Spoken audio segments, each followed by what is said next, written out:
Yo, y'all. So they got this new show on Netflix called JailBirds. I really only heard of this show today because I was on Facebook and I seen people talking about the show. So I said, let me check it out. So the show was similar to MSNBC Lockup. It follows the life of prisoners in Sacramento prison. And it just, it details each individual story and it talks about their life in prison and how they're dealing with their day-to-day process while they're inside. Right, so it chronicles these different characters in the prison, different people in the prison. Right, let me just tell y'all this. This show let me know that, along with MSNBC Lockup, but this show in particular let me know I don't ever want to step foot in the prison. I don't ever want to spend no time in jail. Jail ain't for me. It ain't nowhere near for me. I like to have my own freedoms. I like to go to the refrigerator when I want to go to the refrigerator. I want to make a phone call when I want to make a phone call. I want to take a shower when I want to take a shower. I want to go outside when I want to go outside. These individuals, of course, as you know, in a prison, you don't have those same luxuries. But let me tell y'all this, man. People in prison are some of the most creative people you can ever find on this earth. Because I feel like when people get their liberties taken away, their creative mind, their creative juices start flowing in ways that they can never imagine. They start turning into Picasso. They start turning into MacGyver in prison. And you start seeing any and everything being made. I'm talking about from liquor being made from fruit. Like people just letting the fruit sit. People making the fruit juices and all type of with sugar. They making liquor in there. I mean, it's getting confiscated, but they making liquor. People in there talking. Get this, y'all. They in there talking through toilets. They talking in empty toilets to communicate to the opposite sex in the prison. This prison, I think, is like split. It's it's not co-ed, but it's men on one side and women on the other side, and they talking to each other through the toilets. They scooping the water out of the toilet, so I guess the individual can hear them and it won't be clogged up. They talking to them through the toilet, taking the water out, talking to them, and they putting their ear to it. Dudes is like taking plastic cups and putting holes in the cups to hear in the toilet, to hear what each other is saying. They banging on the toilet first to get the person's attention and let them know they trying to talk. And they use it as if it's a telephone. Listen, I understand people got a, creative way to communicate, creative way to talk. But no, man, no, dog. People feces is in here. Like people sitting there raw. Forgive me. They sitting their raw ass on this. I'm not putting my head and all up in there. You know what I'm saying? I seen my man's was the closest thing you could possibly do. The best thing was to put your ear to the little cup, the little plastic cups, a whole pile of plastic cups to talk and have conversations with people. These prisoners are in here. They in here macking. It's a dude named Dollar. Look like a great value Ace Hood in prison. His name Dollar. Got the dreads. Look like he been buffed up on the weights and pumping some iron when he been in prison. He macking like it ain't none to these different women. Like he talking, okay, I lost touch with her. I'm going to go up and I'm going to talk to this one. And I'm only on episode 4 and I see Dollar in action. And he got these girls smitten with him. Like these women head over heels for him. And it's another thing too. This ain't the only thing. In the toilets, right? They send messages to each other and send all type of contraband through the toilets. They put it on like a shoestring and put like spoons, plastic spoons, and bend them up and send them through there. So I guess a line can hook and they can figure out, okay, this line is for me. Okay, this is the stuff you're trying to send me. They sending it through the damn toilet. And on one scene, when she put it through the toilet, she ain't had no gloves on. And it was like some fecal matter a little bit, some specks of it on the dang on shoestring. And I'm like, oh no, dog. But nonetheless, these prisoners are making it work, and they got their whole communication system set up. This is another thing too on the show, right? It's some prisoners that may get mad if the person or the woman don't want to talk to them, or they mad at the woman or whatever. She might have said something, or she didn't deliver something she promised on. The men was flooding the toilets so that it would leak out and flood on the women's side. And the women got stinky water, like the water is flushing up, the backwash from dudes boo-booing and peeing. And the water is smelling bad a little bit, and it's like coming up and flooding all on the prison. And I'm like, and the women got to clean it up. I'm like, man, this is nasty. This is nasty. That's letting me know I'm going to continue living my life as a civilian, as a taxpaying citizen. I'm going to just be a regular civilian. I'm not going to get into no street life because that life is not for your boy. But then I want to talk about some characters, right? It's a woman named Shayna in here. I got to talk about her. Shayna is charged with tampering with a witness. What happened with her? She got a boyfriend I guess he got locked up on some Grand Theft Auto charges. He stole a woman's car, did some other things to her or whatever. This smart dude, he's so brilliant, he's so bright. He called her from prison and tells her to go to the woman's house to threaten the woman in order to get his charges dropped.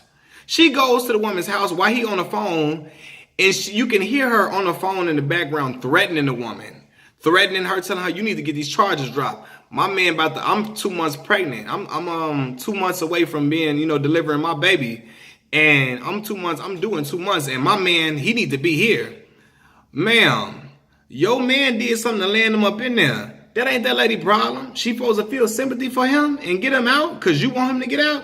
Hell no. Matter of fact, get away from this lady door. But she in there threatening the lady and everything. And then they heard her, of course, because all those calls are recorded. And it tells people these calls are recorded. Everybody know that. I don't know why this dude thought he was going to be so bright and have her in the background talking and threatening the lady and they wasn't going to hear it. So, of course, she goes to prison too and somebody else has to look after her child. And I'm like, what the world this lady thought? Dude thought nobody was going to hear that conversation and she was going to get away scot-free. No, she going to jail too. It's a fact. It's a done deal.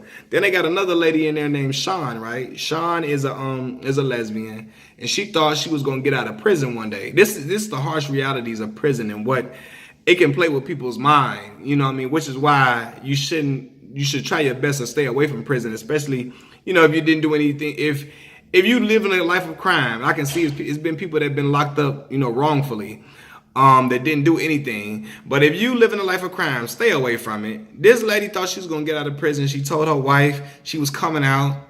She comes and try to put her clothes back on, her street clothes that she came in on. They tell her, yeah, so your PO got a hold on you from getting out of here. So you're going to have to go back in there. And she done told everybody she leave and she feeling embarrassed because she told everybody she was leaving and she got to walk right back up in there. Her wife then came up there to come pick her up, all excited. She telling them I'm coming out and her wife looking like, okay, you ain't going to be living this street life no more. You going to get your life together. And she got to sit in there and she starts crying. She starts sobbing and weeping because she knows she ain't getting out of there. She started getting emotional. Another young lady in there. I forgot to write her name down, man.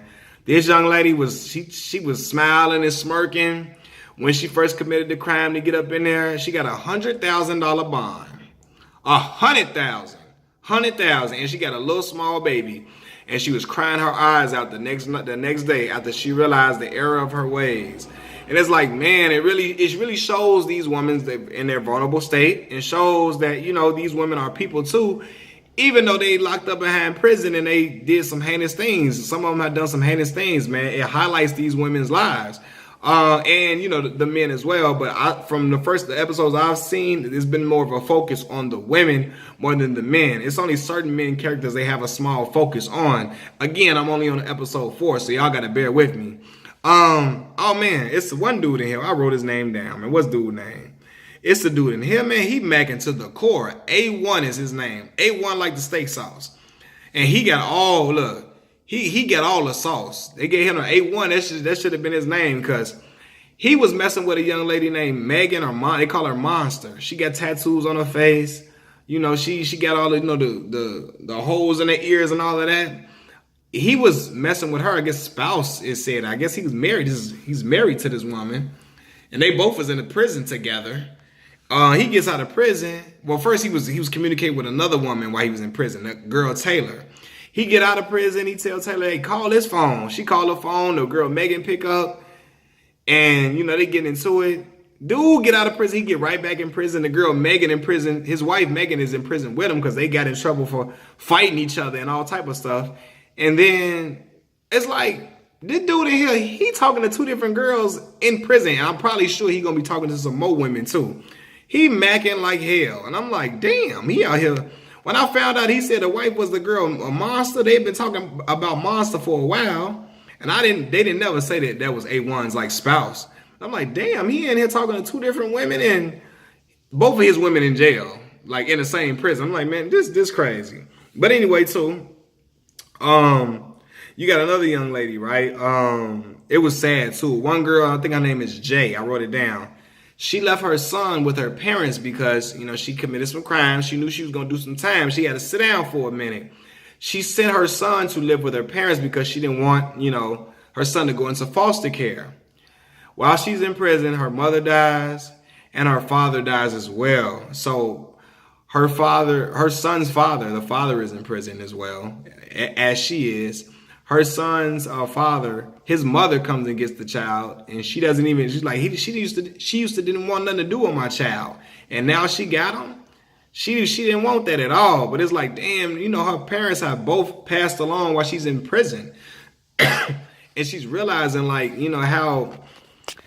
She's realizing the error of her ways and how things probably could have been different had she lived a different type of lifestyle, man. It's getting to and it really shows her in a vulnerable state. Like, she was really pissed at her father when she called.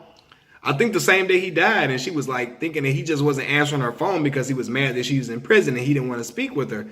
But unknowingly, unbeknownst to her, he had passed away, which it was very, very sad, man. I'm like, man, it just makes people realize, man, life is so short. You could do things and be thinking about yourself, and you can hurt so many different people in the process. And then while you gone, things could happen that you wish you would be able to be out in order to console your people, to be close to your people in a certain time of need. She don't even know if her father was sick or going through something at the time when he passed away. She didn't know. She locked up, away from her son, away from her child. Child probably might grow up with disdain towards him. It's a possibility. Her child might grow up with disdain towards her and his father, who's in prison. It's a sad situation, man. But then too, it's a girl named Princess, right, on the show. Princess, she bunkmates, or she cellies with a girl named Katrina. And she acting like Katrina her friend. She confiding in Katrina, telling her all type of everything. The boy A1 was sending Katrina little rosaries. He icing her out with the rosaries. She feeling good, like, this my boo. That's her man. She feeling good. She feeling like, man, he loved me. He loved me. She wearing his jewelry, his rosaries he made. It took him a little time to make it, and she flaunting them. She loving everything. She telling the girl Katrina about him. Princess. Katrina's telling Princess about him. Princess milking it up, soaking it up. Princess about to get out of prison. Princess leaves. The girl, Katrina, go back to the cell and realize her rosary's gone. And the only person that knew where those rosaries were was Princess. Princess then stole from this girl right before she got out of jail. Stole from this woman on her way out of jail. She's stealing. I said, oh, damn, man. This woman treacherous. She don't give a damn about nothing. She gonna take right when she leave and let you know I'm gone with your stuff. It is what it is. You're gonna have to catch me on the street if you mad at me. And she gone with it. And I'm like, wow, shorty scandalous. She ruthless, because she was smiling all in her face. And the other girl was talking about she got fake teeth. She's smiling all in her face. She got teeth missing and stuff. She's smiling all in her face and keying and ha and joking it all up and stealing from the girl. I said, wow, shorty is a real thief. Swiper, no swiping. She really got this lady, man. But it's crazy, man. It shows you the mindset, and it gives you an insight in life. You really get an insight on the life of an inmate, just like MSNBC Lockup used to do. I used to watch MSNBC Lockup all the time. But this show, man, I don't know, man. It's just, I guess because I liked MSNBC, it got its moments. You really be interested in what's going on. Like, man, what the hell? They doing this? This how they do this? This how they do that? This how this goes? This how that goes?